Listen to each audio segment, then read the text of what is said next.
Fort Putnam is situated on Crown Hill, 500 feet above sea level, where it has a commanding view of the Hudson River Valley, making it the perfect place to defend the Continental Army's position in the Hudson Highlands.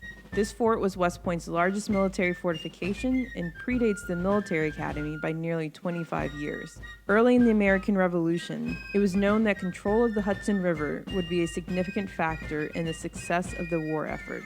In 1775, Continental Congress approved fortification along the Hudson River. West Point juts boldly into the Hudson River in the heart of the Hudson Highlands. Any vessel navigating the river must negotiate two sharp bends that are the tightest along the Hudson, and the channel between the bends is the narrowest in the Highlands at about 500 yards.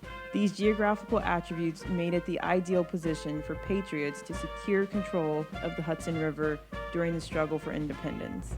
A new era for the Hudson River's defense began in March 1778 with the assignment of Brigadier General Alexander McDougall as commander in the Hudson Highlands. By April 11, 1778, McDougall ordered Colonel Rufus Putnam to move his 5th Massachusetts Regiment to Crown Hill to construct a redoubt.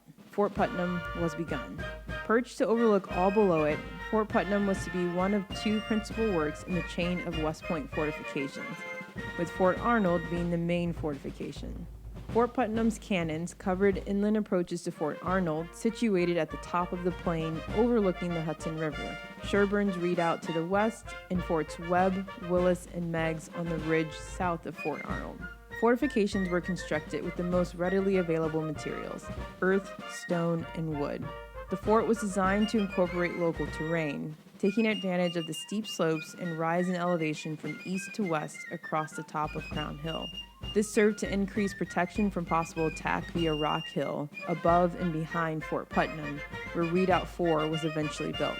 As Fort Putnam and other fortifications took shape at West Point, a fortification system of mutually supporting strong points was created. If the British had captured Fort Putnam, they would have commanded virtually all of West Point.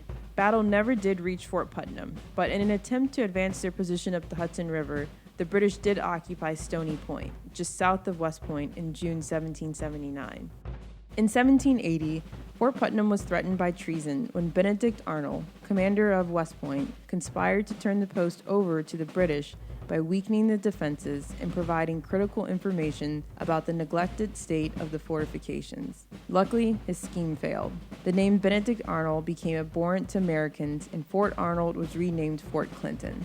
With these memorable events past, the war in America turned south in 1780 until the Treaty of Paris ending the war was signed on April 19, 1783. Following the disbanding of the Continental Army, Congress authorized a garrison at West Point of 55 men. In order to repay the huge war debt it incurred, Congress also authorized the dismantling and sale of all usable building materials at the post.